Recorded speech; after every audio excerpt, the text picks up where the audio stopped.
La nuit des Ebonies, édition 2013, c'est fini. Hier samedi, les journalistes de Côte d'Ivoire étaient à l'honneur lors d'une soirée illuminée qui leur était dédiée. Même si cette 15e édition n'a pas enregistré de super Ebonies, tous les autres Ebonies ont été connus et distingués.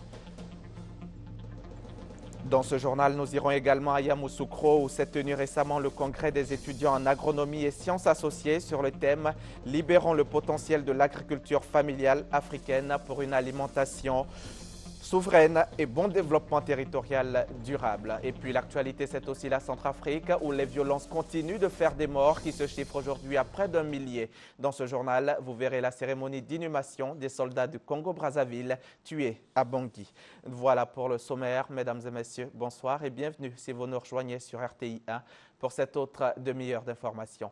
La nuit du communicateur ou la nuit des Ebonies édition 2014, c'est terminé. En 20 ans de compétition, la surprise cette année, pas de super Ebonies, le niveau des productions étant jugé moyen. Les lauréats sont Théodore Quadio, Cheikh Ivan et Michel Digré, respectivement dans les catégories presse écrite et en ligne, radio et télévision. Ebonies 2013, 15e édition de la nuit de la communication. Espace de célébration de l'excellence journalistique. Le jury a travaillé sur plus de 150 productions de la radio, de la télé et de la presse écrite. 3 nominés pour l'Ebonies télé. La première place revient à Michel Digré. Sur près de 11 000 productions, si nous avons pu être Ebonies télé, je pense que c'est une fierté pour notre jeune carrière. Je pense qu'on va, pour les années à venir, travailler encore plus pour mériter le super Ebonies. Adama Koné et Eugène Atoubé ont respectivement occupé la 2e et la 3e place.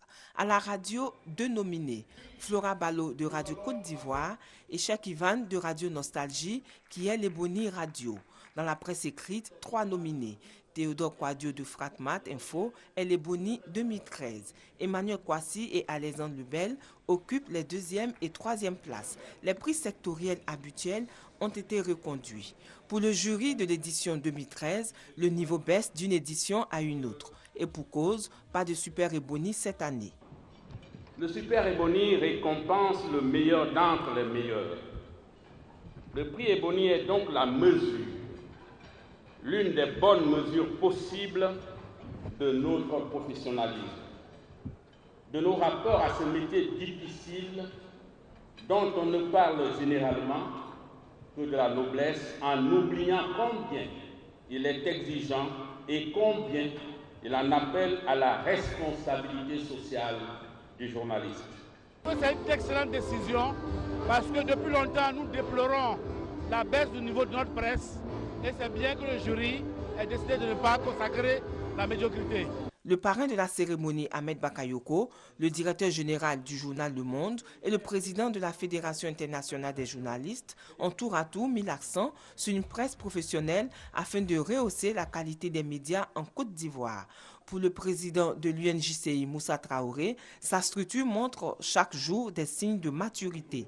La soirée des Ebonies 2013 a pris fin dans une ambiance de fête, dans l'espoir de voir la consécration du Super Ebonies l'année prochaine.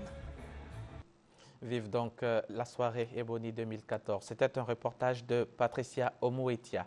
Mamadou Koulibaly Sangafoa, le ministre de l'Agriculture, était récemment à Perpignan, dans le sud de la France. Là-bas, il a été question de faire la promotion du cacao ivoirien auprès du groupe Semois, ce chocolatier français qui utilise le cacao de Côte d'Ivoire pour la fabrication de la tablette de chocolat. David Mobio y était.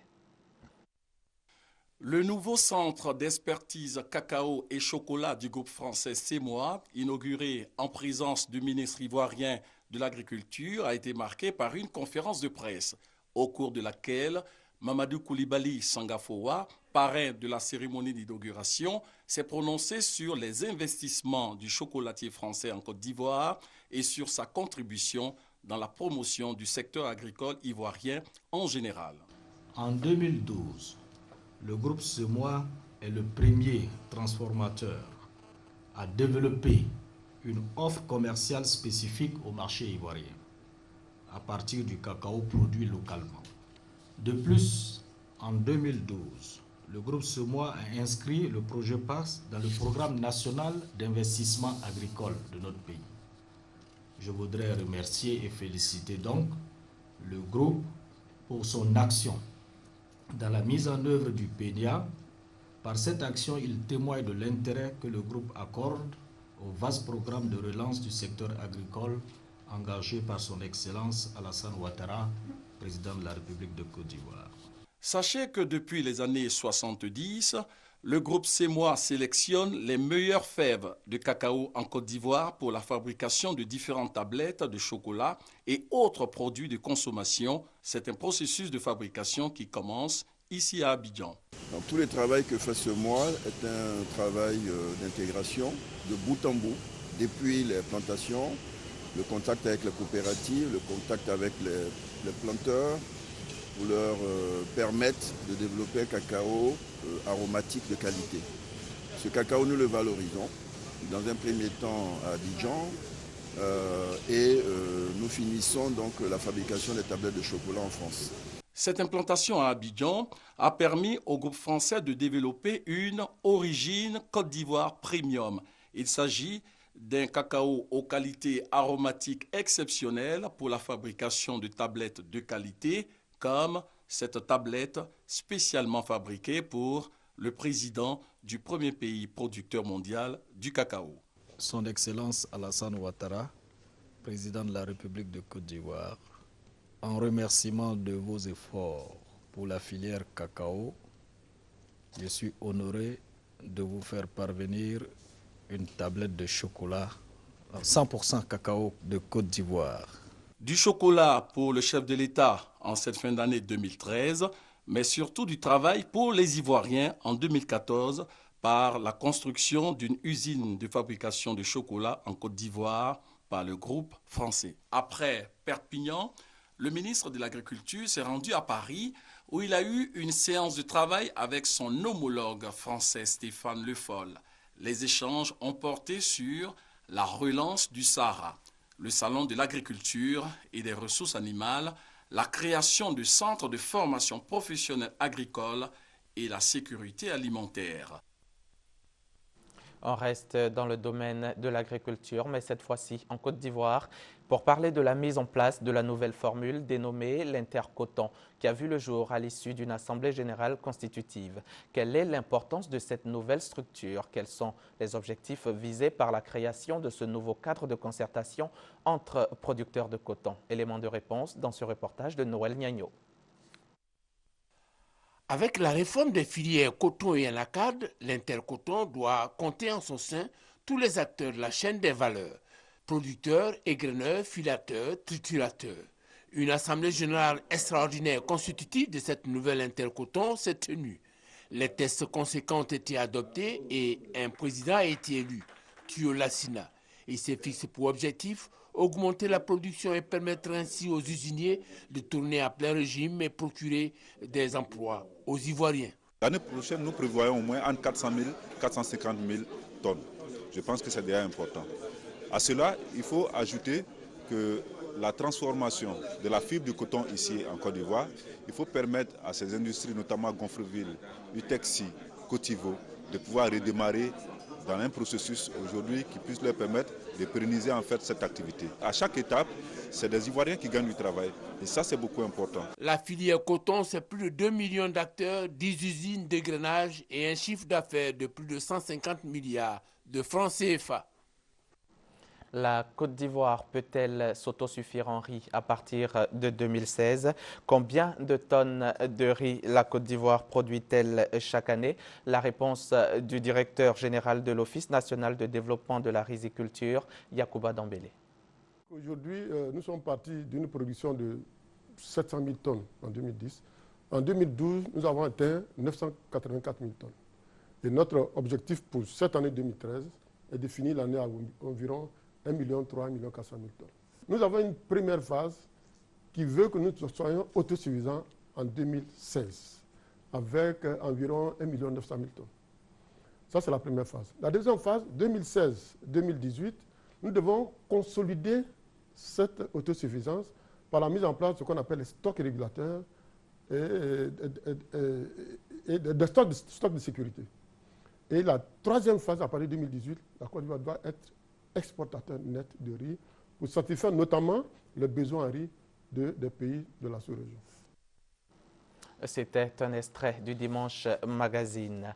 En prélude à la sécurisation de la Saint-Sylvestre, le commissaire du gouvernement, Ange Kessi, vient d'effectuer une visite de travail sur 3 corridors d'accès à la ville d'Abidjan. Objectif, vérifier l'application des consignes et sensibiliser sur les procédures de contrôle effectuées par les éléments des forces de l'ordre à Boussanogo. C'est par le corridor de Gonzagueville, dans la commune de Port-Bouy, que le commissaire du gouvernement, le capitaine de vaisseau Ange Benakessi Kwame, a entamé cette visite inopinée qui l'a conduit successivement au corridor de Yopougon, km 17 et d'Anyama. À ces différents points de contrôle, le magistrat militaire a remis un document contenant l'ensemble des consignes générales et particulières sur le contrôle des pièces d'identité. Aux agents en service, le procureur militaire a recommandé l'application stricte du contenu de ce document qui devra être affiché pour être à la portée de tous. Ils doivent très souvent, ces hommes, concilier la nécessaire vigilance sécuritaire au respect strict des droits de l'homme. C'est-à-dire qu'au moment où on vous demande de veiller à ce que la sécurité soit évidente, soit une réalité, au moment où on vous demande de veiller à la sécurité des biens et des personnes, on vous demande en même temps de respecter les droits de l'homme. Alors, c'est pas tout à fait compliqué, mais ce n'est pas impossible. À tous ces corridors, Ange Kessi a également félicité les hommes des forces de sécurité pour le travail qu'ils abattent au quotidien pour la libre circulation et la sécurité des personnes et de leurs biens. Ange Kessi, qui a saisi l'occasion pour appeler les hommes à la vigilance, a averti que le non-respect des procédures de contrôle en vigueur expose leurs auteurs à des poursuites et des sanctions disciplinaires. Dans le cadre des préparatifs des élections générales de 2015 en Côte d'Ivoire, une concertation a eu lieu dernièrement. Youssouf Bakayoko, le président de la commission électorale indépendante et l'ambassadeur des États-Unis en Côte d'Ivoire ont échangé sur le processus électoral avec un accent particulier sur la révision de la liste électorale. Les détails avec Serge Coléa. Le président de la CEI, la commission électorale indépendante, Youssouf Bakayoko, et son excellence Terence Makele, ambassadeur des États-Unis en Côte d'Ivoire, ont longuement échangé sur le processus électoral à venir en Côte d'Ivoire. Considérons qu'il est très important pour la Côte d'Ivoire d'avoir une élection en 2015 qui se passe dans la paix, dans la tranquillité, et qui est une élection inclusive. Donc le rôle de la commission électorale indépendante est très important dans tout ce processus. C'était une bonne conversation et j'étais encore une fois très honoré d'avoir reçu une audience par M. le Président. Pour le diplomate américain, le rôle de la commission électorale indépendante est d'une importance capitale dans le processus électoral futur. Cette rencontre est donc enrichissante pour lui, a-t-il indiqué. Les États-Unis vont appuyer la Côte d'Ivoire dans la révision de la liste électorale. Son Excellence Terence Makele, le nouvel ambassadeur des États-Unis en Côte d'Ivoire, a présenté ses lettres de créance au président de la République le 21 novembre 2013. Le G25 est une coalition de députés des partis politiques au pouvoir. Pour la présidentielle de 2015, ces députés sont favorables à une candidature unique du RHDP et leur choix se porte sur le président Alassane Ouattara. Une décision donc qu'ils sont allés porter à Anaki Kobenan, le président du MFA. Reportage Sidonie Davila dans un commentaire de Broléan. Après le RDR, le G25 chez le président du mouvement des forces d'avenir, MFA. Objectif, expliquer à Anaki Kobenan l'idée de la candidature unique du Dr Alassane Ouattara pour le compte du RHDP à l'élection présidentielle de 2015. Au-delà du RHDP, c'est une invite que nous lançons à toute la nation ivoirienne pour que cette nation-là comprenne que le premier consensus national autour du président Houphouët-Boigny nous a donné le premier miracle économique. Donc nous invitons la nation à réaliser le second consensus national autour du président Alassane Ouattara pour avoir le second miracle économique. Adhésion d'Anaki Kobenan à la démarche du G25. Le président du MFA étant du reste l'un des premiers militants pour ce consensus. Il est important que le RDR et le PDCI trouvent toujours les moyens de faire chemin commun. Vous avez osé. vous allez aller de l'avant, n'hésitez pas, allez-y. Mais croyez à ce que vous avez pris, vous avez forgé comme bébé, il faut y croire. Et portez ça haut, portez ça loin, ne vous laissez pas arrêter par les difficultés ou par les critiques. Le G25 compte, en plus des députés issus des partis politiques membres du RHDP, des parlementaires élus sous l'étiquette indépendant. Conduit par Frebo Basile, député de Sassandra, ce groupement annonce des tournées à l'intérieur et à l'extérieur du pays pour promouvoir ce consensus. L'Institut national polytechnique de Yamoussoukro a accueilli le congrès des étudiants en agronomie et sciences associées.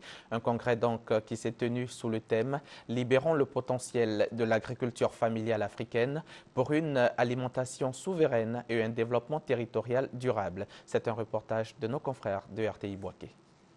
Ce congrès des étudiants en agronomie et sciences associées qui se tient à l'Institut national polytechnique Houphouët-Boigny de Yamoussoukro, réunit les étudiants venus du Niger, du Togo, du Bénin, du Nigeria, du Mali, de la Sierra Leone, du Ghana, du Kenya, de France et de la Suisse.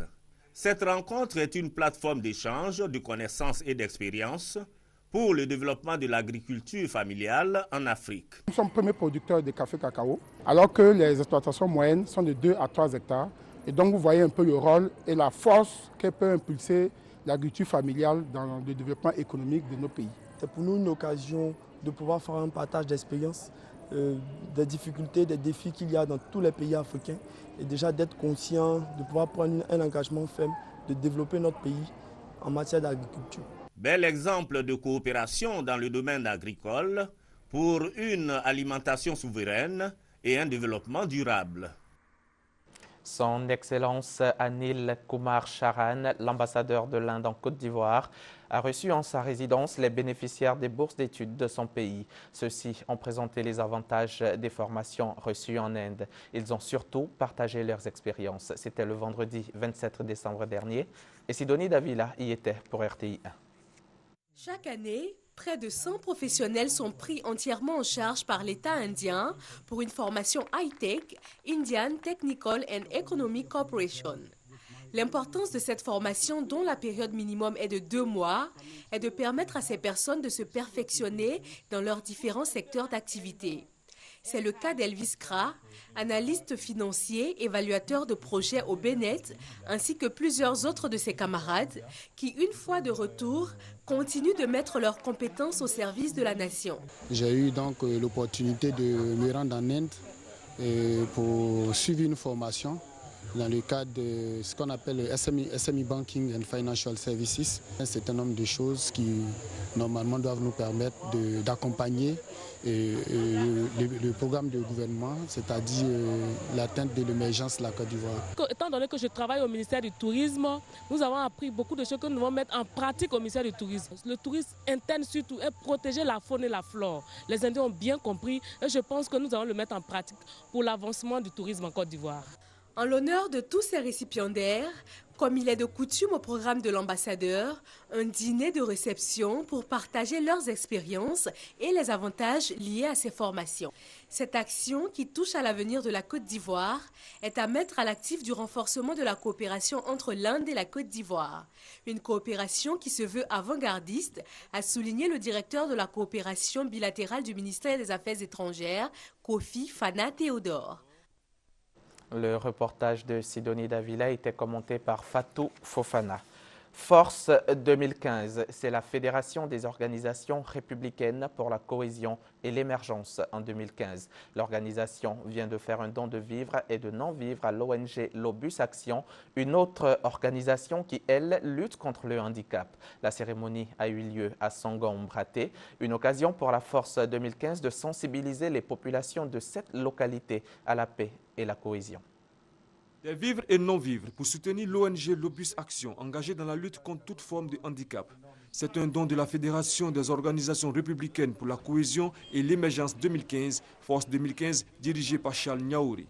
À ses côtés, Eugène Djouy, cadre du Front populaire ivoirien, et Eli Alassou du mouvement Ouattara 2015, c'est maintenant, ainsi que des cadres locaux du Rassemblement des Républicains. De Sangombraté, cadre de leur action humanitaire, Ils appellent à la paix et à la réconciliation. J'ai voulu me faire accompagner de jeunes dieux, Eli Alassou, simplement pour montrer le nouveau visage de la jeunesse ivoirienne. Une jeunesse au travail, une jeunesse engagée pour la paix, une jeunesse qui veut la réconciliation. Je suis convaincu avec tous les Ivoiriens qu'aujourd'hui, à la Côte d'Ivoire et à tous les Ivoiriens, il faut la paix.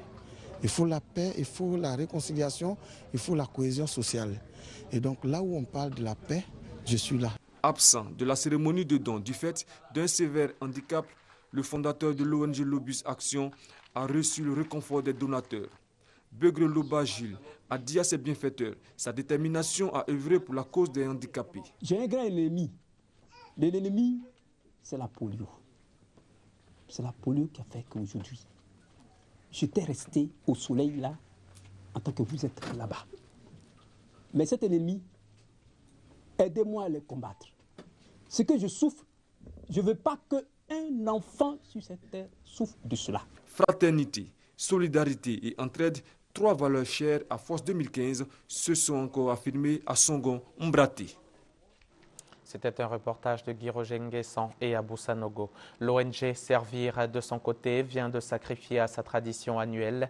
La structure de Madame Henriette Konan-Bédié vient d'organiser un arbre de Noël en faveur des enfants déshérités de Côte d'Ivoire. Pour cette édition 2013, ce sont près de 4000 enfants qui ont reçu de nombreux cadeaux. L'objectif étant que ces tout-petits connaissent la joie de la fin d'année. Les bénéficiaires cette année, les pensionnaires des orphelinats de Bingerville et Grand Bassam. Léon Bro.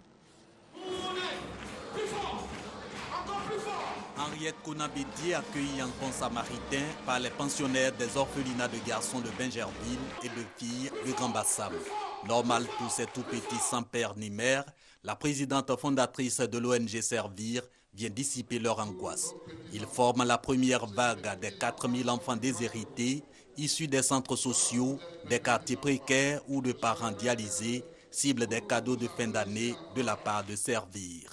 Des présents pour leur apporter la joie qui est celle des autres enfants de leur âge en cette période de fête, mais aussi pour les encourager à de bons résultats scolaires. Vous êtes mes petits cœurs adorés. Est-ce que vous saviez ça? Alors une question. Avez-vous bien travaillé à l'école? C'est vrai? Je vais me renseigner auprès de vos maîtres. Non, je constate que ça doit être vrai, sinon vous ne serez pas là pour recevoir vos cadeaux.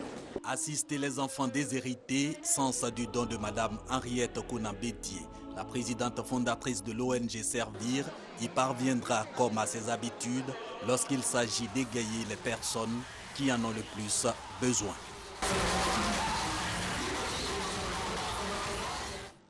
L'église du Christ Mission Haris de Côte d'Ivoire a été créée en 1913. Elle a donc 100 ans cette année. La célébration de ce centenaire a été marquée par un culte d'action de grâce à Ebonou, dans le département de Grand Lao. Et c'est avec Chris Paterna-Sémian et Serge Coléa. L'église du Christ Mission Haris, dite église Hariste, célèbre ses 100 ans. Créée en 1919, les fidèles de l'Église entendent poursuivre l'œuvre du prophète William Wadé Harris, père fondateur de cette Église. Le patriarche Nangui Adjoko Faustin, président mondial de l'Église Harris, a, au cours du culte, exhorté les fidèles, mais aussi les Ivoiriens à la paix, à la réconciliation et au pardon. Je vois un retour massif des fidèles à leurs symboles, à leurs églises, qui hier étaient divisés, qui étaient dans des discussions interminables, qui reviennent. C'est un signe fort. Et tel que Dieu l'a fait pour nous, l'Église Hariste, je suis convaincu que Dieu le fera pour la Côte d'Ivoire. Donc les Ivoiriens doivent comprendre une chose. C'est vrai, il y a eu division. C'est vrai, il y a eu querelle. C'est vrai, il y a eu bagarre. On a dit beaucoup de choses, mais soyons réalistes. Regardons ce que Dieu fait pour nous. Si nous ouvrons les yeux, nous allons voir ce que Dieu fait pour nous. Et nous n'avons pas à lutter contre Dieu, nous devons nous soumettre à la volonté de Dieu et de lui faire confiance. Aussi, invite-t-il le peuple de Dieu à la persévérance et à la sanctification afin que les festivités du centenaire de l'Église soient une réussite. Un culte qui a vu aussi la participation des frères et sœurs des églises méthodistes et catholiques de Grand Laou. Vous avez pu vous en rendre compte, ce reportage de Parga Sorokone était commenté par Fatou Fofana. On ouvre à présent la page internationale de ce journal avec la Centrafrique. Dans ce pays où les violences se poursuivent et où les morts ne se comptent plus. Une situation qui inquiète l'Union africaine qui se mobilise pendant que Brazzaville enterre ses soldats tués à Bangui. Brazzaville rend hommage à un soldat mort en République centrafricaine. Cet homme est tombé à Bossangoa le 22 décembre. Il faisait partie des 500 militaires congolais de la MISCA, la mission internationale de soutien à la Centrafrique. Accablé de douleur, sa famille ne comprend pas pourquoi le Congo envoie ses soldats. Ils vont pour protéger, mais ils reviennent cadavres. C'est pas normal. Depuis l'arrivée du contingent en Centrafrique le 1er décembre, au moins 5 militaires congolais sont morts. Les 2 derniers ont été tués jeudi soir par la garde présidentielle à Bangui, un événement qui symbolise les immenses difficultés de la MISCA. Samedi, une délégation de l'Union africaine était à Bangui pour rencontrer le président Jotoja et son Premier ministre. Malgré la dégradation de la situation, l'Union africaine réitère son soutien aux autorités de la transition et à la MISCA. La MISCA qui a commencé son travail il y a 9 jours est vraiment à pied d'œuvre. Certes, elle a connu des pertes, ce qui est tout à fait normal dans le cadre d'une mission de ce genre. Ce qui n'est pas normal, c'est la stigmatisation des forces de la paix qui sont venues pour la paix en Centrafrique. Donc il n'est pas admissible qu'elle soit la cible de qui que ce soit. Le ministre fait bien sûr référence à la stigmatisation de son propre pays, le Tchad. Les soldats tchadiens engagés dans la MISCA sont soupçonnés d'être jugés partis. Les chrétiens les accusent de protéger les musulmans et les ex-rebelles de la Séléka. C'est ici que prend fin ce journal. Pour le revoir, cliquez sur les www.rti.ci. Bonne suite de programmes sur la chaîne qui rassemble.